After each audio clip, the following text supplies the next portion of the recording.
We are continuing on in our learning series as we're looking at the library of books that we call the Bible.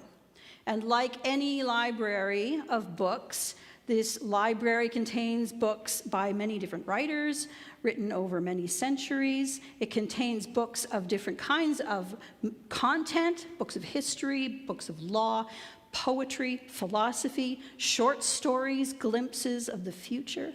So we are taking time to look on the shelves of this library and to pull down books and flip through them, just sort of doing a quick look to see how do we read these books well.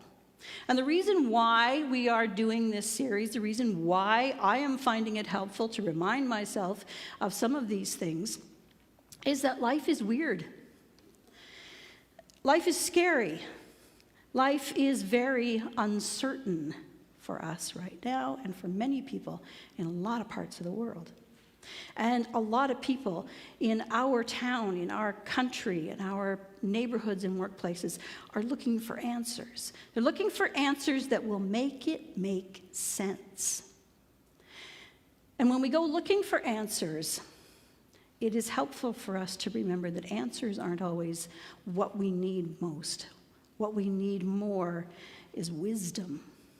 Because very often when people start looking in the Bible for answers, too often those answers start looking like things like Christian nationalism, like ideological extremism, like narcissism, like conspiracy theories. When people go looking for answers in the Bible, they often end up going down in strange directions. But when we come to the scriptures and look for wisdom, when we look for guidelines, when we look for examples of people, who lived thousands of years ago, but who lived their lives well or did not live their lives well, then those examples can help us to find wisdom. And those moments of learning wisdom can help us to live our lives in a better and healthier way.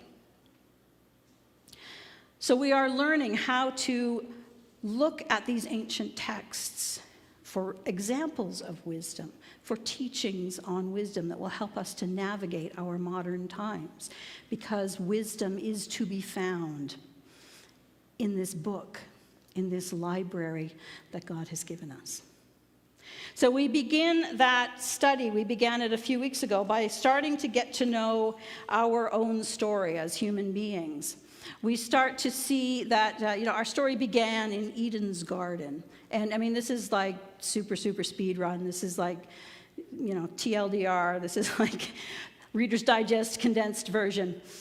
We started out in Eden's garden, and we just sabotaged the relationship that God had offered to us.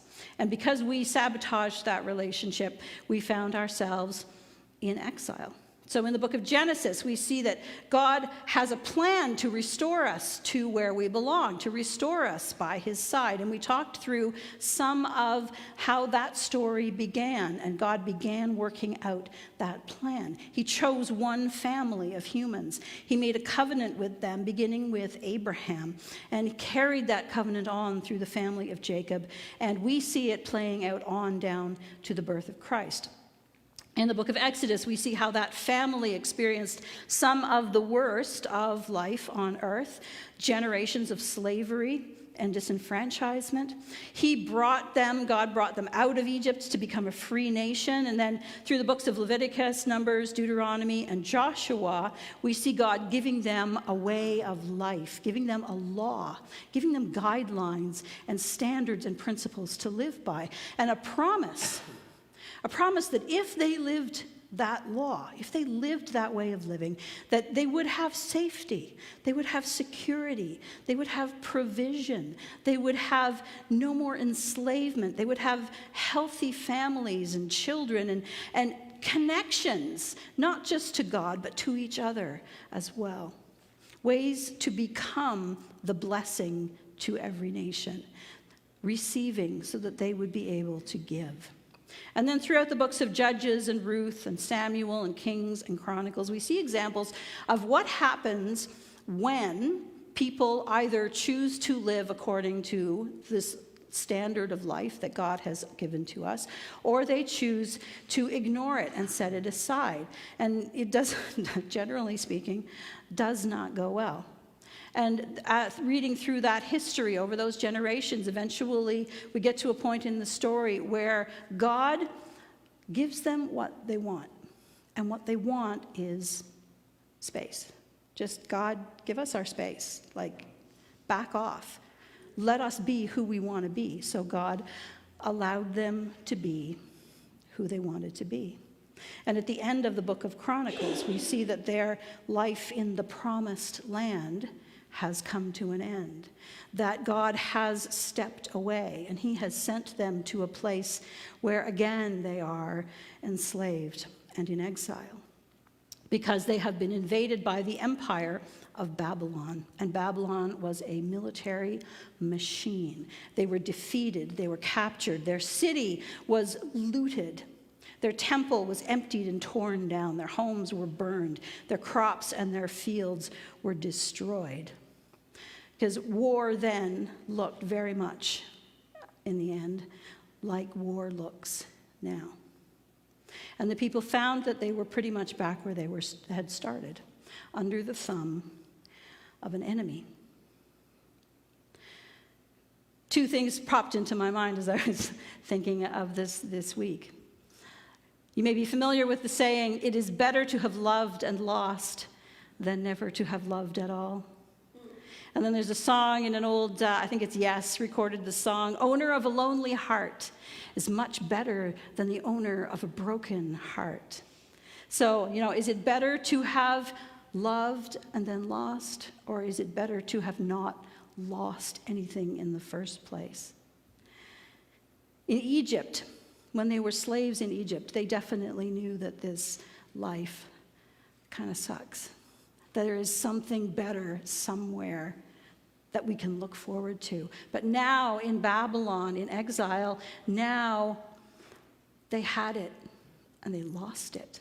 And we read that heartbreak, we read that pain in Psalm 137, where the poet, the songwriter writes, and you may be familiar with these words, "By the rivers of Babylon, we sat down and wept when we remembered our home.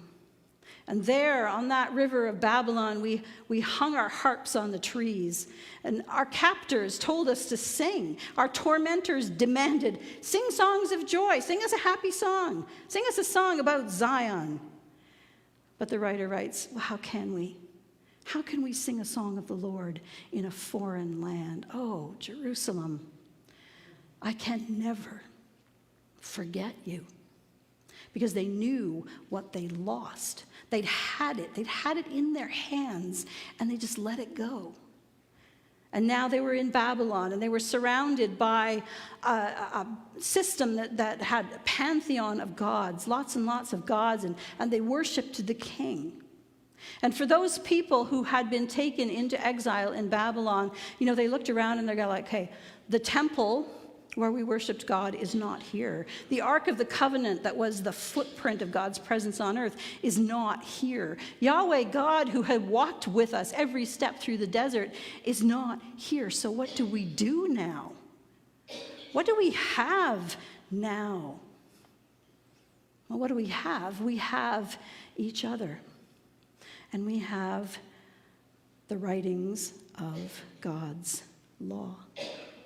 And this is a time in the history of Israel when the system of synagogues really began to crystallize, that those types of gatherings of reading and prayer for the Jewish people in exile, those synagogue systems began to really have weight and have meaning.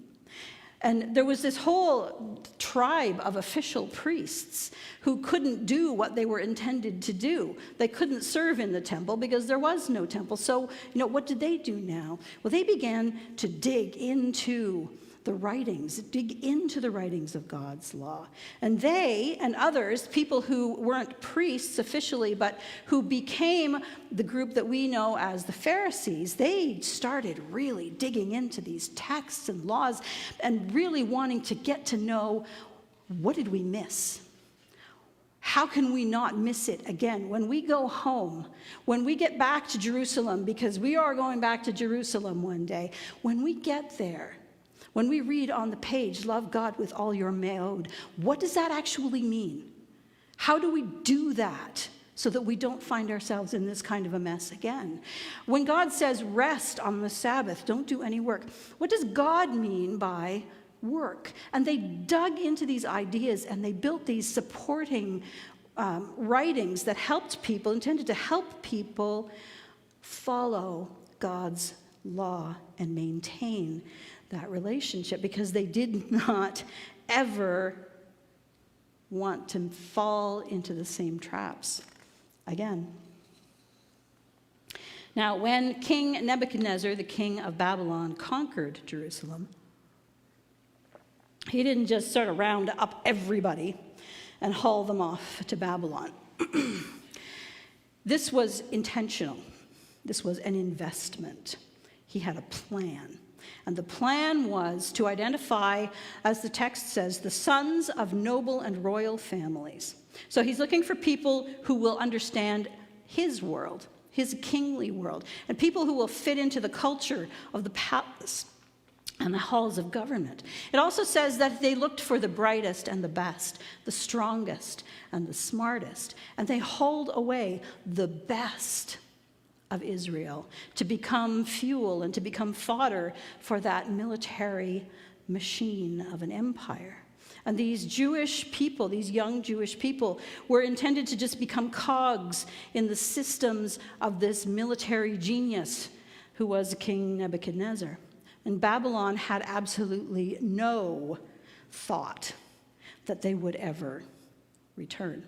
This was their life now.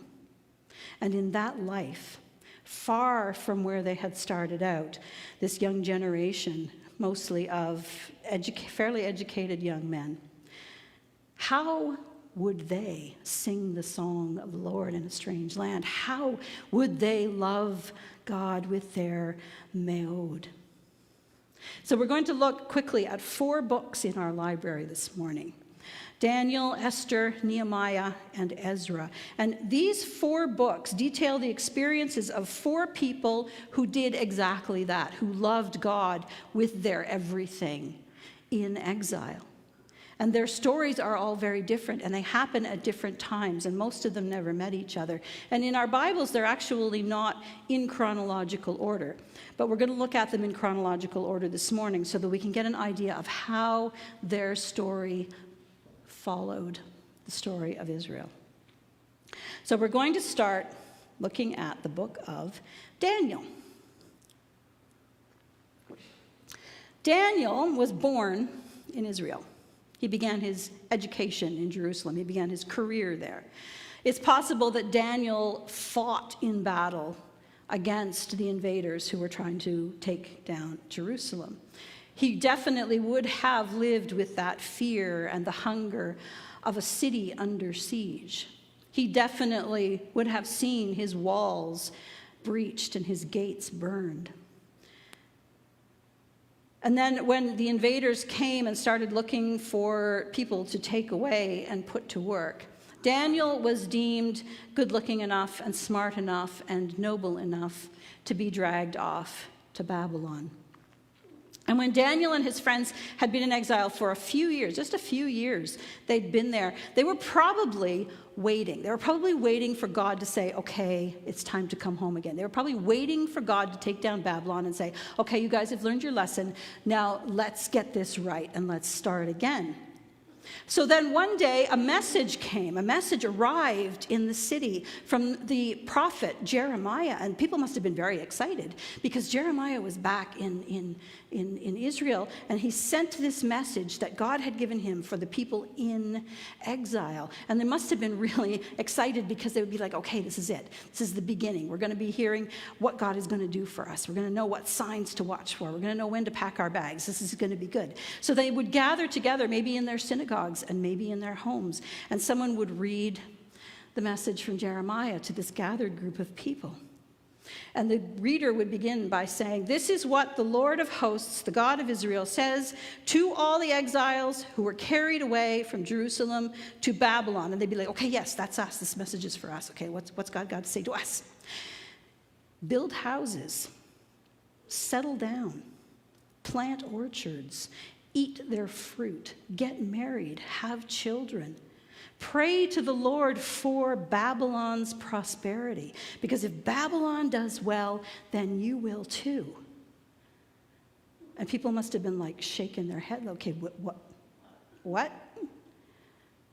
"For this is what the Lord says. When Babylon's 70 years are complete, I will attend to you." 70 years.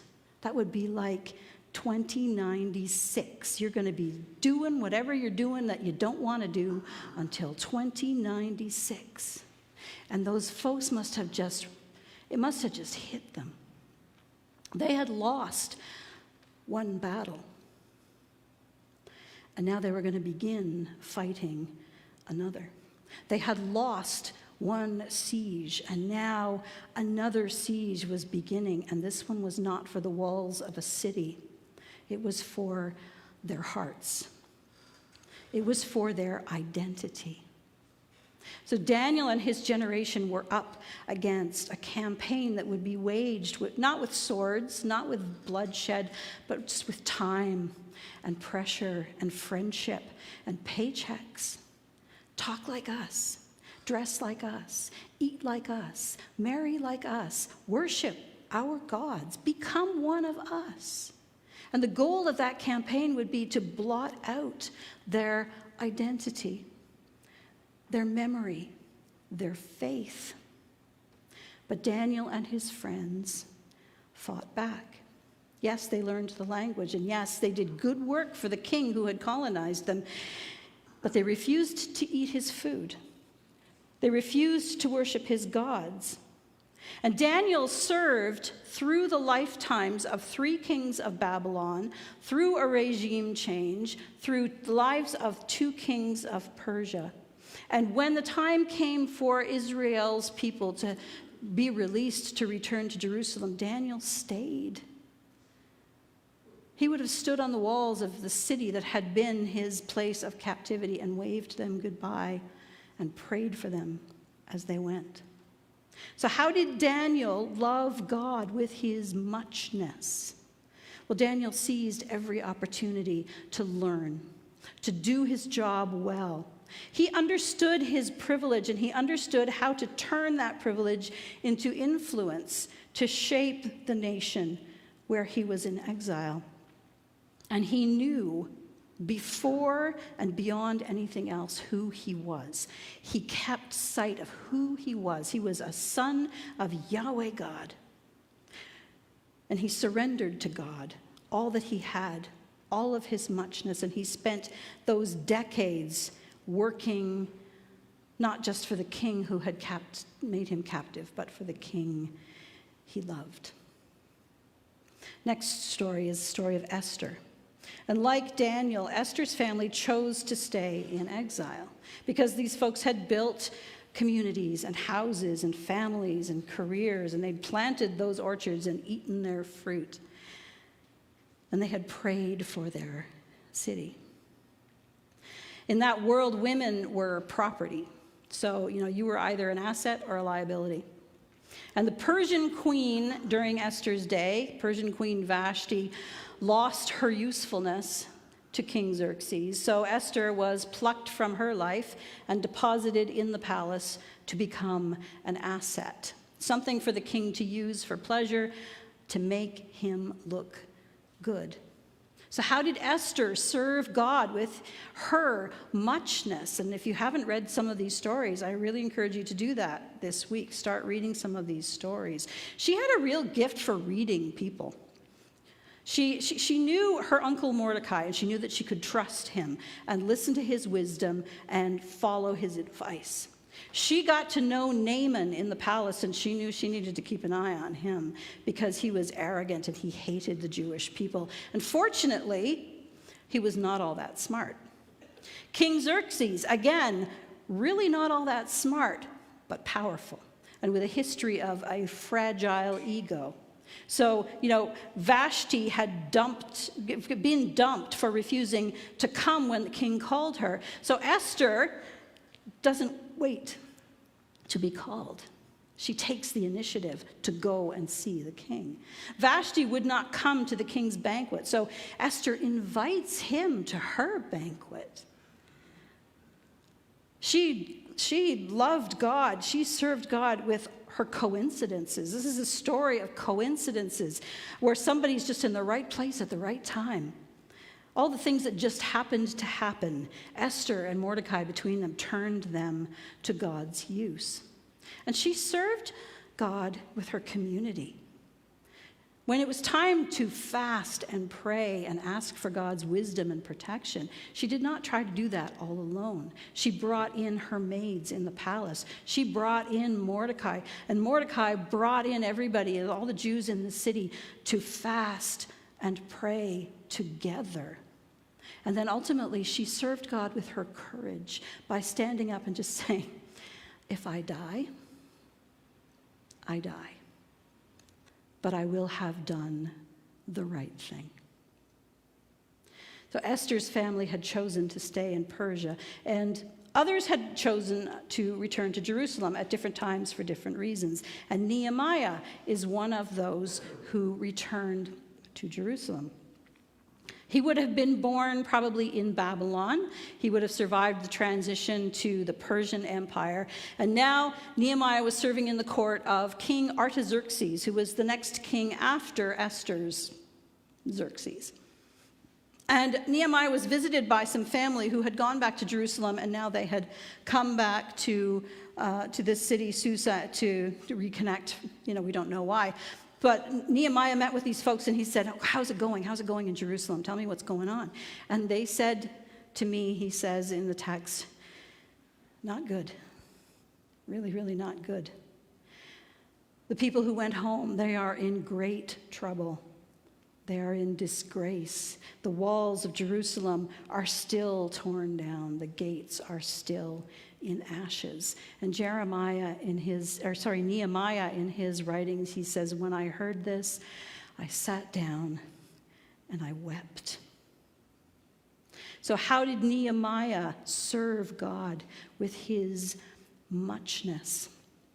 Nehemiah was not a priest. He was not a theological scholar. Nehemiah was a man who prayed.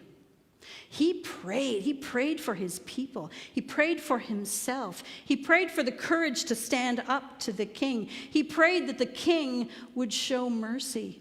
He prayed.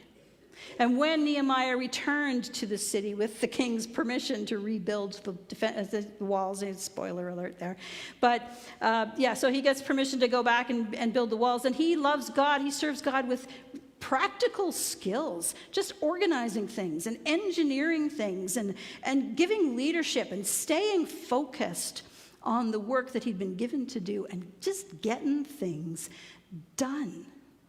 He served God with his act of faith because building those walls was an act of faith. The amount of work that went into that, they must have known, Nehemiah would have known, that the king could just change his mind.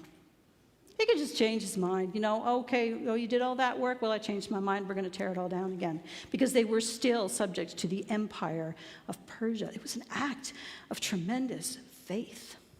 And he served God by getting God's people working together to accomplish something that nobody thought they would be able to accomplish. And one of those people, working side by side, literally side by side in the same room with Nehemiah, was Ezra. Ezra was a priest from that tribe of Levites. He was one of those experts in the law who had dug into the texts and wanted to make sure that when we have the opportunity, we live this well. And all he wanted to do was return to Jerusalem. And the text says, and there's a whole sermon just in these few words, is all he wanted to do was study the law of the Lord and obey it and teach it to the people of Israel That was his reason for getting out of bed in the morning, was the law, the words that God had given them on pages. And while Nehemiah focused on building the walls around the circumference of the city, Ezra focused on rebuilding its heart, the heart of the city.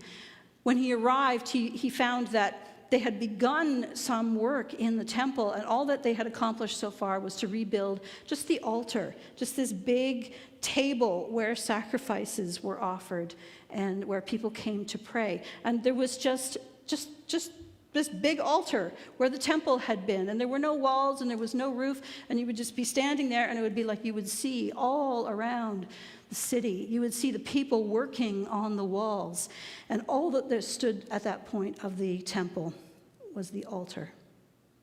So Ezra just lit a fire under the people and got them working to build the temple, to do that work, to rebuild the heart of the temple. And Nehemiah actually writes about Ezra in his book. Nehemiah chapter 8 talks about the time when the temple work was being done and then when it was built. And Nehemiah writes this: "At that time, all the people gathered together in the square before the water gate." Now, this is not up in the temple. This is just out in the streets by the gates where people would come and go from the city. The people gathered in the square, and they asked Ezra the scribe to bring out the book of the law of Moses.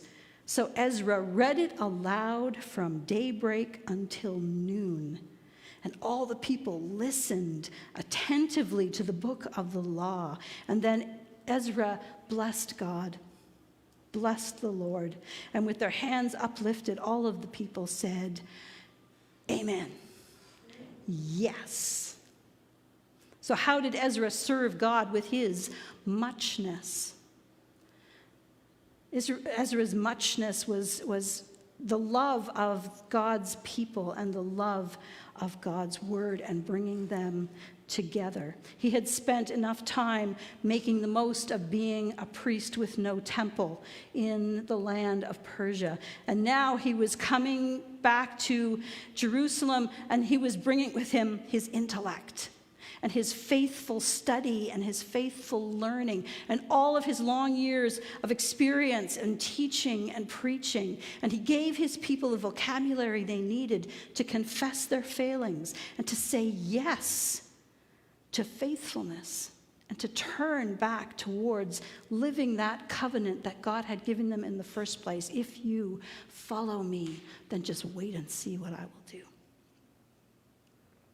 These are 4 lives of people who, in very different circumstances, none of which were ideal, none of which were what they would have chosen for themselves. People who served God, loved God with all of their muchness, that anything that came to them, they turned towards serving God and serving the people who wanted to follow God well. There's a quote that I found in one of my commentaries this week that I quite liked. It said this: "The religion of the Lord is a way of life and a living reality that grows out of a living relationship with the Lord. Ezra and Nehemiah were the first among the returning exiles to set the example. They set the example for their people of the wisdom of how to live in exile, the wisdom of how to live when you're trying to rebuild your home, living far from home and living in a home that is not home. These are the examples that God gives us in Scripture. And like I said, sometimes the examples are good ones. Sometimes the examples are really, really bad ones. And it is up to us to discern the difference, to understand what these people got right, to understand what they got wrong. There are times when they do things that God did not actually tell them to do. So we have to ask ourselves, did God actually want them to do that? And if not, what do I learn from their example? These stories are biographies. These are, as we understand it, actual people who lived actual lives in actual places. They struggled. They went hungry, they worked, they had successes, they had failures, their hearts broke, and they wept, and they prayed, and they rejoiced, and they raised their hands, and they said, yes. But these are people, human beings like us, doing their best to follow God, to love him with all of their hearts, all of their souls, and all of their muchness, whatever God places in our hands.